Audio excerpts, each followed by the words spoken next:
What's up, everybody, and welcome back to the Underdog Podcast, episode 17 with Week 7 Power Rankings. The video was supposed to come out last week. The Chiefs video, the audio just got corrupted, so there was nothing I could do about it. And then I went home this weekend, so I couldn't re-record another one, so I'm just going to scrap it and move on to some this week. Number 32... this week, dropping out 2 spots, is the Houston Texans. First game they looked not competitive in at all, just got absolutely thrashed by the Indianapolis Colts. Hopefully they can be a little bit more competitive once Tyrod Taylor gets back off IR. I think that should be relatively soon, because I think Thursday night was against the Panthers was his first name, so he should be back in like a couple weeks. 31 stand put is the Detroit Lions. Again, first game they also did not look competitive in. Actually, Houston didn't look competitive in Buffalo. Never mind. But this is the first game truly that Detroit did not look competitive in, just outmatched talent-wise. Had some rough injuries this season. So we'll see if they can kind of scrounge together a couple wins at some point. Number 30, dropping down 3 spots, is the New York Giants. We have seen kind of how this team plays when Daniel Jones plays pretty well, and he did not play well on Sunday, and the wheels kind of fell apart. So the Giants are falling 3 spots. Sorry, Minardi, but your team is terrible. 29 stand put is the New York Jets on a bye this week, got the Patriots this week. Chance to play better than they did the last time, especially for Zach Wilson, who threw 4 picks.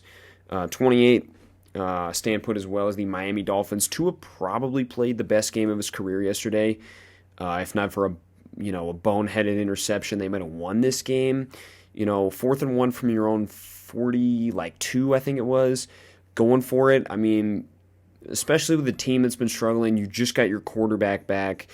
I don't mind the call, but it's kind of sad how this defense has really played, and that's Brian Flores' specialty. Because, I mean, there wasn't much time on the clock either. I don't mind the decision. They just couldn't, make the plays they needed to win that game. 27 moving up 5 spots is the Jacksonville Jaguars to get their first win. Of course, it was in London. They're always playing there, so of course they get the win there. They played really well. Trevor Lawrence finally looks like he settled down. Didn't have as many turnovers, looked really calm. Marvin Jones Jr. had a really big game along with James Robinson. And this defense played really well on Sunday as well. Got to give them some credit as they've really struggled through the first 5 games, but they played really well on Sunday there. And then 26 stand put is the Washington football team. They did cause Mahomes to make some mistakes in this game. They just couldn't find the plays on offense that they needed to win, which they kind of been doing the reverse all season. But their defense played probably the best game of the year on Sunday. Then 25 stand put is Seattle Seahawks. Geno played okay in this game.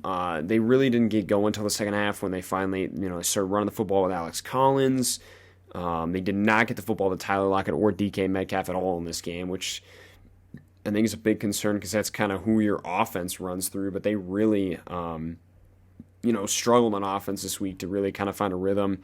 I thought their defense played really well in the second half, kind of stood up to Pittsburgh. Still got gashed for part of the game, but they did step up in the second half and play pretty well. But this defense, man, they got to figure some things out. And prayers up to Darrell Taylor. Hopefully he's all right. He might even play Monday night, which would be like a miracle. 24 moving down a spot is the Philadelphia Eagles. I'm just kind of tired of this team, man. Everybody wants to blame Jalen Hurts, and I'm going to stick up for him a little bit because I think it's more play calling and it's more just, like the team in general of not having situational awareness. I think Hurts is part of that, but when you give Miles Sanders 1 carry in the first half, that's a problem. I mean, the dude on all of his first down carries has gained positive yards on all but 1 of them. They just need to give him the football more, man. They need to give Miles Sanders the football more. They need to do more RPO, zone read type stuff, kind of what I talked about last week, to really get this offense going. I think it's not really on Jalen Hurts because they're trying to say, hey, go make the plays necessary to win this game, and they're not really, attacking, with a smart game plan, in my opinion. 23 moving up a spot is the Atlanta Falcons. We're on a bye this week, but it's partly because of how I felt about Philadelphia that they're moving up. They got a big chance this week. I felt like that offense kind of got on more of a groove. Just this defense, they really need to figure out this defense. 22, the Chicago Bears, they're going to move down 2 spots, not necessarily because of how I felt they played. I felt they played pretty well. Defense played good as always. It's tough to defend Aaron Rodgers in that Packers offense. And their offense did, okay. I thought Justin Fields was all right. Khalil Herbert was a nice, addition to that team, gave him some juice, but outside of him, they didn't really have much there. So, I think they'll get Damian Williams back from COVID this week. So it'll add another dimension, but hopefully they can get something out of, some more out of that offense the rest of the season. And then at 21, dropping 6 spots is the Denver Broncos. I just felt like this was a game that they should have won, with the dysfunctional Raiders team coming in there. After the whole situation with John Gruden, I just felt like they should have taken charge of this game, and they got, trounced, really. I mean, the score, I think they only lost by 14, but like at one point, I think it was 31-7. And I was like, how are you losing this bad to this team? I think they were home too, which makes it even worse. That they just got embarrassed on their home field. I mean, this is a super talented roster with a great defense and great weapons. I just think Teddy Bridgewater isn't the guy to bring them over the hump. He's been playing well this season, but I think this is the first time he really kind of let the team down this week. And then at number 20, going up 2 spots, is the Indianapolis Colts. I think they've Frank Reich has figured out kind of how this offense needs to work. They got T.Y. Hilton back. Jonathan Taylor, they finally got him going. I think one guy they need to get going is Nyheim Hines, but they really looked good, and their defense really was really great against the Texans this week. And I think this is a team that, despite them being 2-4, ain't nobody want to play this Colts team. This Colts team has a lot more talent than a lot of people think. And Wentz has played really well the last 2 weeks, especially this week. He had his best game he's had in a while. So they got a big game Sunday night against the 49ers too. Hopefully we get the North Dakota State Bowl there with Trey Lance and Carson Wentz, but it sounds like that Garoppolo's going to play because Lance hasn't practiced this week yet. And then at 19, dropping 2 spots, is the New England Patriots. How do I put this? This team is about 3 or 4 plays away from being 5-1. Damian Harris fumbled week 1 in the red zone against Miami. They beat the Jets. They got their butts kicked by the Saints. And then against Tampa Bay, they missed a field goal just barely off the upright by Nick Folk. And then, they got the win against the Texans, coming back. And then, this week they lose because of a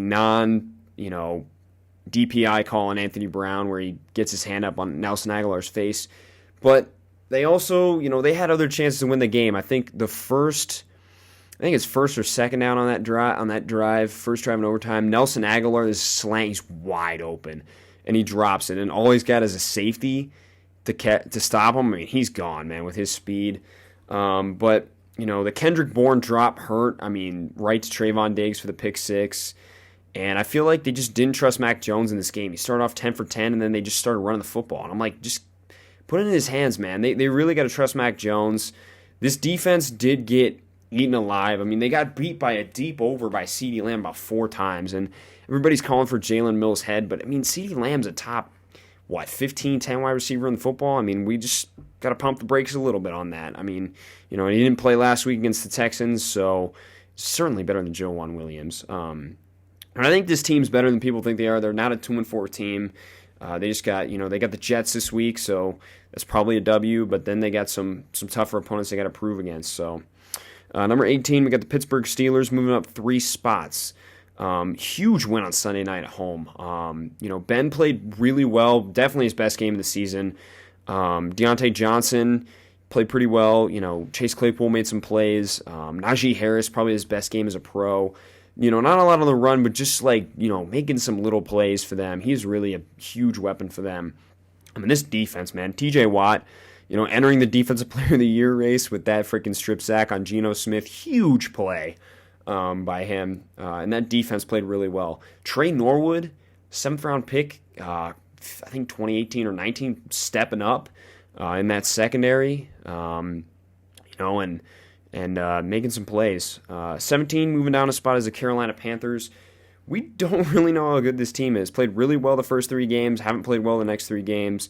They're going to, CMC's done, on IR for a couple weeks, but they're going to get Stephon Gilmore back, from the PUP. So we'll see how kind of all these pieces fit, and we'll see if Carolina can figure it out. And then moving up 2 spots is the Minnesota Vikings. This team's a couple plays away from being, not 3-3 and being like a 5-1 team, kind of like New England.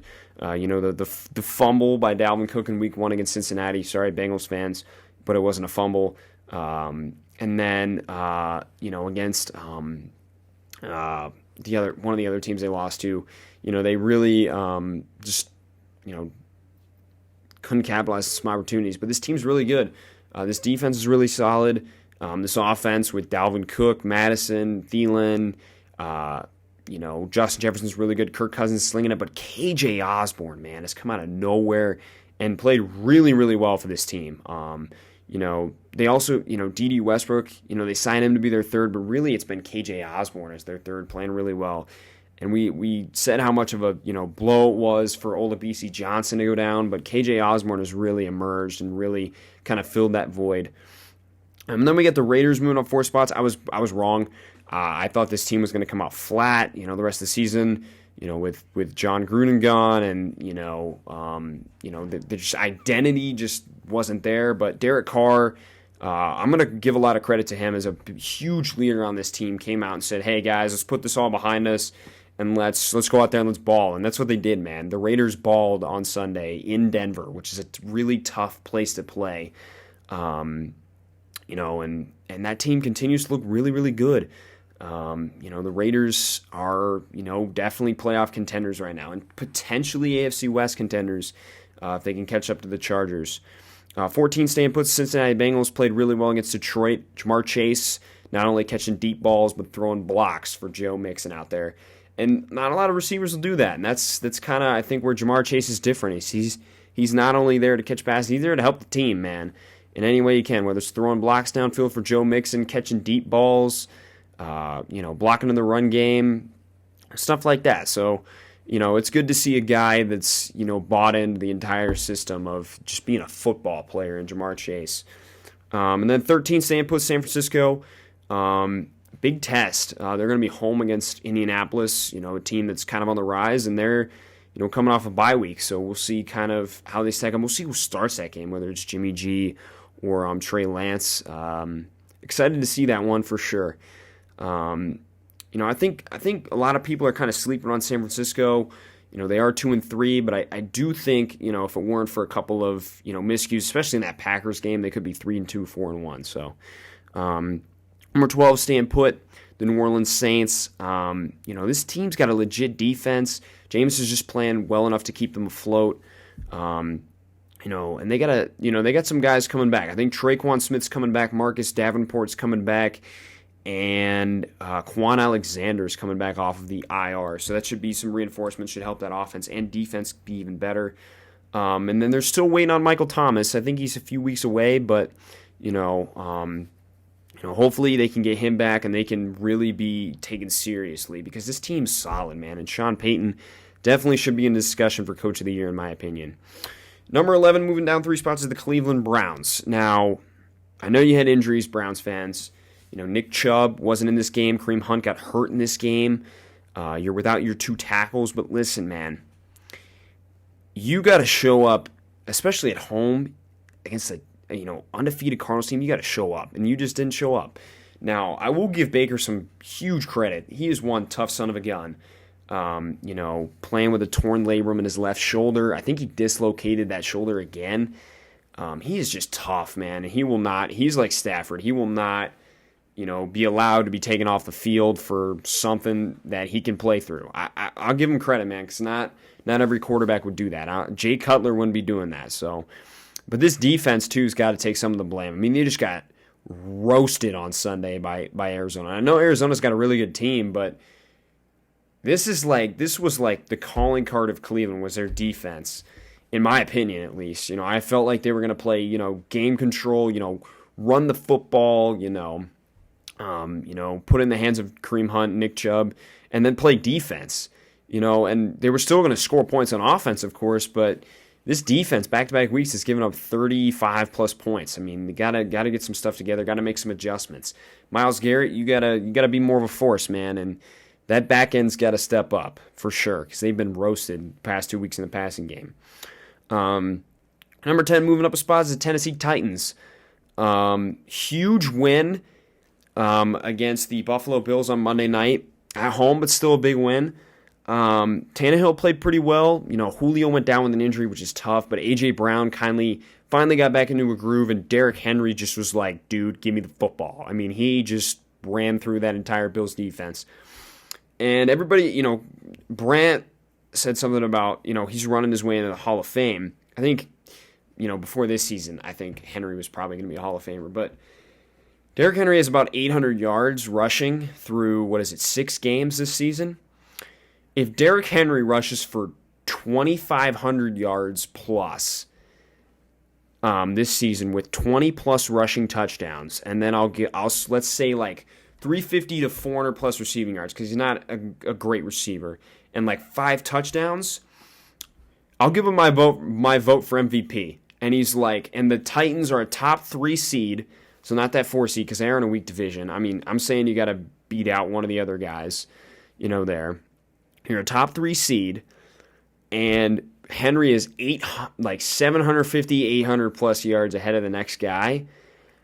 I give him a shot to win the MVP, man, because I think he's 5 straight games with 100 plus yards. Dude's just ridiculous, man. Derrick Henry is stupid. And this defense with a great stop. Jeffrey Simmons is an absolutely just behemoth of a dude. I mean, that was an insane stop by him. Harold Landry's playing his ass off for this team. Those two are about the only two playing defense on this team. They just got to get healthy. Took a blow last night, and that Taylor Lewan had to get carted off the field. Prayers up to him, and Caleb Farley tore his ACL, which is just brutal, man, for the Tennessee Titans. Number 9, falling 3 spots, is the Los Angeles Chargers. I admit, I bought in. I knew the problems they had with this run defense and everything, but I just felt like I still felt like Baltimore was going to win the game, but they were going to be right there with them. And that wasn't the case. They got their doors blown off them. So they're going to have to go back, regroup. They got a bye week. They're going to have to regroup this bye week and figure out that run defense and figure out, Herbert did not have a great game on Sunday. So, he's got to figure out some stuff, and Eckler didn't either. So they got to figure out some stuff on offense and defense there to really be like that prime Super Bowl contender. Number 8, moving up 2 spots, is the Dallas Cowboys. Just not really from their performance was great. Their defense was, what they were. It's just they give up a lot of yards and points. Their offense was great, but I think it was more of just Patriots defense not executing rather than, Dallas executing. They beat them with the same play about 4 different times. And then when they, everybody was calling for New England to blitz, but all 3 of Prescott's touchdowns were when they blitzed. So, they had some miscues, a botched 4th down, or 2 of them actually, Dak fumbling in the end zone. So they just got to clean some stuff up. And can we stop with the Trayvon Diggs Defensive Player of the Year hype, please?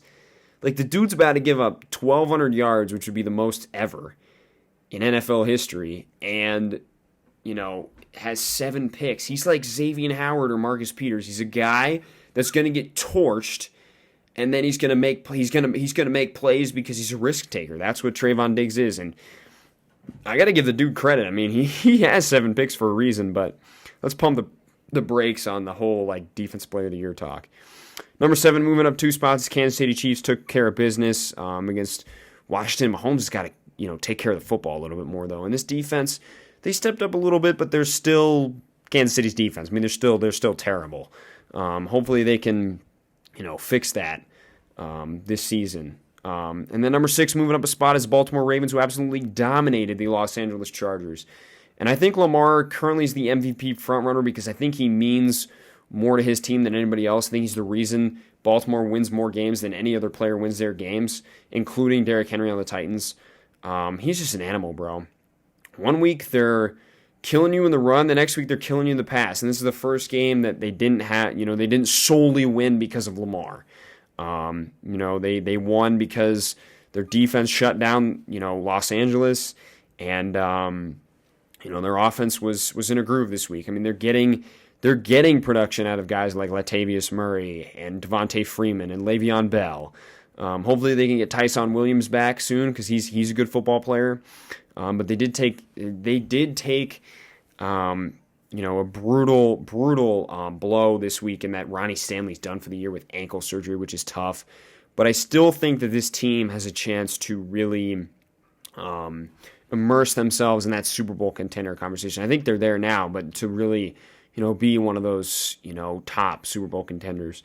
Number 5, Stan puts the Green Bay Packers. Rodgers doing what Rodgers does, still owning the Chicago Bears because the Chicago Bears just can't seem to beat Rodgers. And this defense played pretty well. Eric Stokes stepped up. Kenny Clark and Rashawn Gary aren't getting enough credit for what they do. They really just dominate that front. Big win for the Packers. Big, morale boost for the Packers beating that Bears team. And everybody's talking about week 1 against the Saints when they got obliterated, but come on, man, this team is way different than they were then. Number 4, dropping a spot to the Buffalo Bills. So, this 4th down call, I don't have a problem with going for it because you're on the road. It's a big game. Whatever. I don't have a problem for going for it on 4th down. I have a problem with the call. On 4th and 1, I get Josh Allen's a big dude. He's like 6'4", 220. But why sneak it? I mean, going shotgun, spread him out. If you want to run it with him, QB draw or like zone read or something like that would have been a better option in my opinion because you spread everybody out and then you don't think about Allen as much.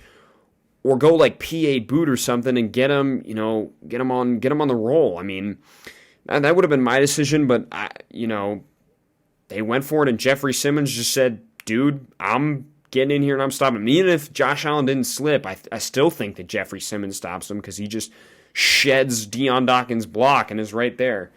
So I don't think there's any real room for concern of Buffalo heading into this bye week. I think they're going to be fine. Didn't execute on that play. Number 3, moving up a spot is the Los Angeles Rams, one of the most complete teams out there, offense, defense. Stafford's an MVP hopeful. Darrell Henderson looked really good on Sunday. He probably had his best game as a pro. Cooper Kupp, Robert Woods, Van Jefferson, Tyler Higbee still looking really good. Offensive line for the Rams doesn't get talked about enough. They looked really good as well. And this defense just completely shut down the Giants, forcing turnovers and everything. So that was really good. And then staying put at number 2 is the Arizona Cardinals with a huge win against the Cleveland Browns. Dominating performance on defense and offense alike. This team, they're really good, man. They're really good, but I still think Tampa Bay's better. And Tampa Bay's, they're still going to be getting Sean Murphy Bunting and Richard Sherman and Carlton Davis and Gronk and Levante David and all those guys back. So I still think Tampa's the team to beat here in the league. So that's all I got for you. Week 7 power rankings today. So I don't know if there'll be a video out tomorrow. Maybe I'll do like a, maybe next week or this week we'll do like an award, kind of, standing or whatever. But we'll see what I got planned for tomorrow. I don't know yet. But thanks for watching, everybody. Have a great day, and peace out.